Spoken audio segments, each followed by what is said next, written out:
Hello everyone, namaste and welcome to my new video.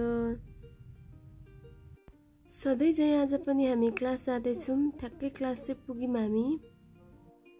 Class पुग्दा आदि चाहिँ सबैजना मान्छेहरू आइसक्नु भएको थियो अनि हामी पनि पुग्यौँ। उ बहिनी पनि आइसकेको रहेछ हामीभन्दा छिटो। अनि म चाहिँ आइपुगेँ भनेर अपडेट दिनको लागि भिडियो लिँदैछु। एंगल चेक हुँदैछ हाम्रो चाहिँ यहाँनिर। अनि ठ्याक्क आज मेहन्दी डे थियो नि त। मेहन्दी चाहिँ कसरी कपालमा अप्लाई गर्ने भनेर मेहन्दी लगाउने दिन थियो, सिक्ने दिन थियो। अनि यहाँनिर चाहिँ दिदीको कपालमा हामीले ट्राई गर्यौं। हेर्दैछौँ सबैजनाले मेहन्दी कसरी लगाउने, पार्टेसन कसरी लिने भनेर चाहिँ यहाँनिर म्यामले देखाउँदै हुनुहुन्छ अनि हामी सबैजनाले चाहिँ हेरिरहेछौँ। यतिकैमा मेरो पालो आयो साथीहरू अनि म पनि मेहन्दी लगाउने भएँ। अनि म मेहन्दी लगाउनलाई एंगल चेक गरी बस्दैछु के कतापट्टि राम्रो देखिन्छ भन्दै। अनि अब मलाई चाहिँ मेरो साथीले मेहन्दी लगाइदिने वाला छ साथीहरू। म्यामले आएर यहाँ पार्टेसन लिनको लागि कसरी हो भन्दै सिकाउनु हुँदैछ र मेहन्दी यसरी लगाउने भनेर पनि यहाँनिर देखाइदिइसक्नु भएको छ। अनि मलाई चाहिँ बिचमा झपझपी निन्द्रा आउँदैछ के। कपाल चाहिँ कसैले चलाउनै हुँदैन, कस्तो निन्द्रा आउँछ के। म चाहिँ अनि बिचमा हाई गर्दै थिएँ। म चाहिँ यताउता हेर्दै पनि थिएँ अनि यतिकैमा म चाहिँ निदाएछु के साथीहरू। म त निदाएछु साथीहरू यतिकैमा। हेर्नुहोस् न उहाँ बिजोग कस्तो रिसाए जस्तै गरेर निदाइरहेको रहेछु के। पछि यो भिडियो हेरेर चाहिँ म घर आएर पनि हाँसेँ।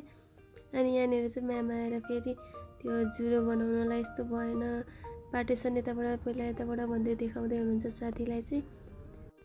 म्यामले चाहिँ मलाई यहाँनिर उठाउनु पनि भयो, अप्ठ्यारो भएछ मेहन्दी लगाउनको लागि। अनि त्यो भएर मलाई उठ्नु भनेर उठाउनु भयो साथीहरू। यतिकैमा म चाहिँ झसङ्ग भएर उठ्दाखेरि त गर्मी भइरहेको रहेछ क्या, पुरै रन्किरहेको रहेछु। यो सिक्ने ठाउँमा चाहिँ खुल्ला ठाउँ भएर होला कस्तो शीतल हुन्छ क्या, त्यही भएर फ्यान खोल्नै पर्दैन। अनि फ्यान चाहिँ खोलेको छैन। लगभग अब चाहिँ मेरो मेहन्दी लगाएर सकिन लागिसक्यो साथीहरू।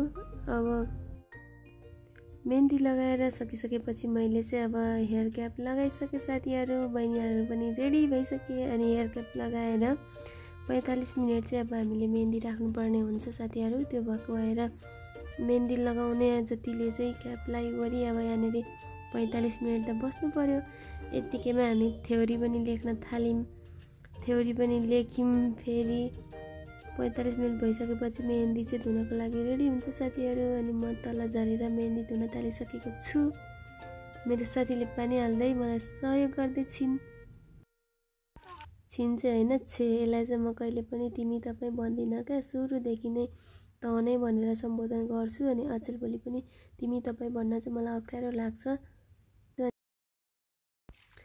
मेहन्दी धुने काम भइरहेछ साथीहरू यहाँनिर चाहिँ। अनि मेहन्दी लगाइसकेपछि चाहिँ कपाल कस्तो ड्राई भएको थियो क्या, पुरै ड्राई भएको थियो। धुनलाई पनि कति धेरै अप्ठ्यारो भएको थियो क्या।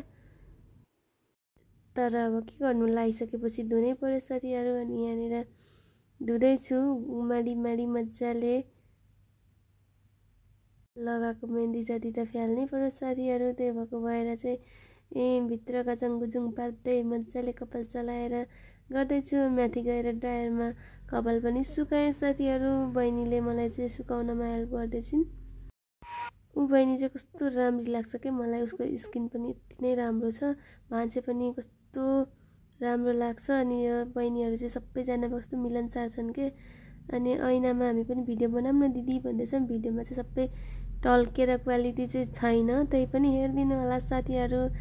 अनि मेहन्दीको बारेमा थ्योरी लेख्यौँ, मेहन्दी लगायौँ, पखाल्यौँ। अनि ड्रायरले सुकायौँ। आजको दिन सक्यो साथीहरू। अनि अब चाहिँ हामी सबै थोक गरिसकेर अब घर जानको लागि रेडी हुँदै निस्किन थालिसकेका छौँ हामी सबैजना चाहिँ। गाइस कुरा bye bye, love you all साथीहरू।